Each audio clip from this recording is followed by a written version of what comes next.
welcome back to the channel. We got Matt back here. What'd you do? Top 4 at the Stampede Case Tournament at Imperial Gaming. Cool. What were you playing? Unchained, best deck. The best deck. All right. So starting off, we got newly back to 2 Shavara. Lets you play basically all the same lines you could before. Was having only one really hurt a lot, but having now put back to 2, we can basically do all the same plays, so it's just full combo every time. And like you open it more consistently to dodge stuff too, so it's like broken.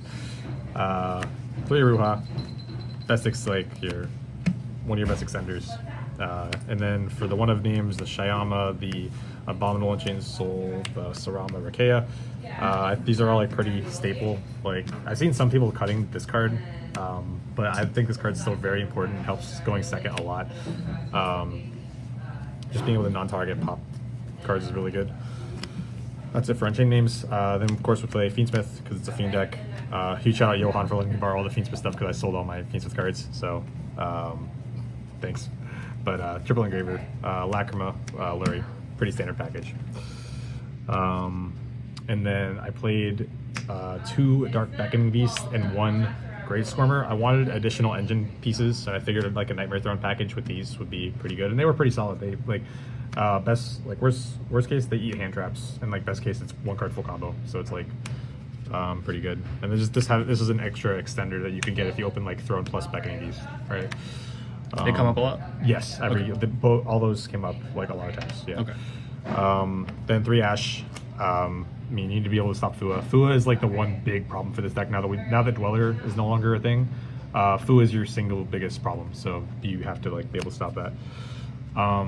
Then for spells, Triple Prison. This card's so broken. Like, just search anything or like can pop it and summon 1 from deck 2. So opening multiples is good. Like. 3 Thrust, again, it's just any card that you need it to be. It gets you every piece of your engine. Like, it can get you the Terraforming for the Thrones, it can get you Track for Fiendsmith, it can get you Prison for Unchained, or it can get you Talents, it can get you, or like post side, like Featherduster, Lightning Storm. So Thrust is God card. 3 Throne, again, it's just like, it's 1 card starter. You just like, you want to have starters. Like, I was siding out this package going second sometimes, and there were a couple games I bricked going second because I like took out too many engine cards probably. But like these were still like very good. The one of Tracked, this definitely could be bumped up, but I only had access to 1. This is like I was borrowing all the Fiendsmith stuff, so and it was fine with 1. I didn't really miss a second. Yeah, you probably don't want too much engine anyway. Yeah, I think like you could very much argue for 2 though, because the second one could come up on follow up because you could add back your Engraver to your hand off Solar Rage and off Anguish being destroyed, and then you could Engraver for the second Track, so like, it could come up, but it was actually fine today.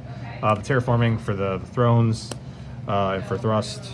Then we got the one of Opening the Spirit Gates for the Beckoning Beast. This card is kind of a brick, but it's not really. Like, it still gets you, a Beckoning Beast to your hand, and then you can like, pitch the Beckoning Beast and then revive the Beckoning Beast later on with this effect. So it's like, it's still decent. It's like 2 bodies as long as you're thinking of something. Yeah. Then the one of Talents. This card goes crazy. You'd play 3. Like I played 3 on my Gen X before. This card's crazy. I played Change of Heart. Didn't come up today, but I wanted to have another way to. Another card to thrust into going second that seemed pretty good to just out stuff, and this seemed like a logical option, but never came up. Got sided out every time I went first. Yeah, it's probably not necessary. It's maybe not necessary, but I liked having the option in there. Yeah, and then the one I've called by, I drew this card so much. I drew this card like every game and won me so many games. I called by like 3 Fuas. It was crazy. And then we got Imperm. Like, you could argue to maybe cut Imperm from this deck. Like, I thought about cutting Imperms down and playing Fua in the main. But Imperm was good. Imperm was fine. It's just another hand trap. Who told you to put Called by the Grave in the main? Was it you who told me? Okay, sure, you can have credit for that. Sick. Then we got 2 of each of the traps. You don't really need more than this. Like, it never really came up that I needed any more, so having 2 and 2 is perfectly fine ratio. And then the last card is the Paradise for the Fiendsmith stuff. It's a 43 card main deck. I think the deck performed really well, all things considered. My only loss was because I misplayed like pretty bad against Mouse, and then I got drooled game 3, like because I could have played around it better, but I didn't. That cost me. Extra deck, double Yama. This is pretty much like mandatory. You have to play 2 of this card. There's not space for a 3rd anymore. There used to be space for 3 in the old Unchained list, but now that we're playing Fiendsmith, the extra deck's really tight now. But 2 Yama definitely comes up. 1 Solar Rage, we cut this, this got cut down because there's not space for the second one, and the second one really never came up anyways, even like before playing the deck, so 1 was just fine. The 1 Anguish helps breaking boards, like, it's really good going second. The one Abomination, I think this card only came up like once today, but it's like helps clear boards really easily. So I feel like it's kind of it's still warranted, right? Then for Fiendsmiths, Moon, Sequence, Requiem, Desiree, Necroquip, Caesar, and Chaos Angel. Like that's kind of your like Fiendsmith package. Is Eater in there too? And yeah, Aerial Leader I guess would be included in that. So Yeah. yeah, I think these cards like you pretty much need all these cards. Like every one of them came up. Everyone like Chaos Angel was kind of like my last two spots were like between these two, and then Agnum Day was the last card that I cut like last second, and I did lose one game because I didn't have Agnum Day. But both of these cards came up more than Agnum Day would have, so I think this was correct. Yeah, losing one game probably to win like 3 or 4. Yeah, because Chaos Angel came up 3 times, and it was really good every time. So it just made going for game a lot easier. And then the last 2 cards were SP for the Solar Rage. It's pretty much exclusively for that. You get Fiend Locked a lot, so you don't make it on your own turn too much, but for Solar Rage is necessary. And then last card was Abao. Abao is broken. You can go Anguish into this, and then like pop cards with it, or get extra bodies back to still like keep on extending. So Did you miss second Caesar at all or no? No, actually, not today. I thought I might have, but I was actually pretty fine without the second Caesar. Like there was no game that would have been the difference. The Agnum Day was the only card that were like there was one game I 100% should have won with Agnum Day there.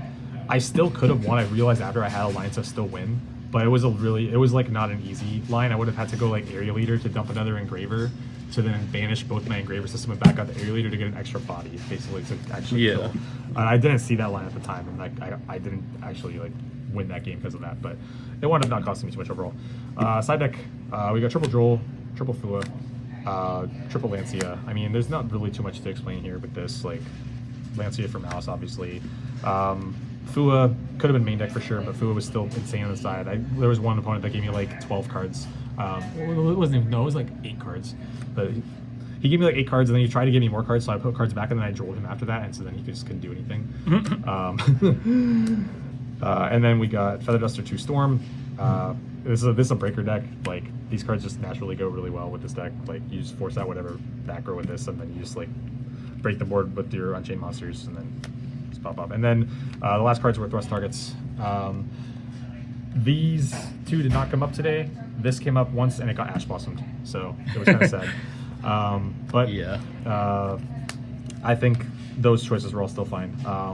Yeah, I mean, deck performed really well, as I pretty much expected, and had a good result. So it's a great tournament. And shout out to Team Silverback again. And that's about it. Thank you.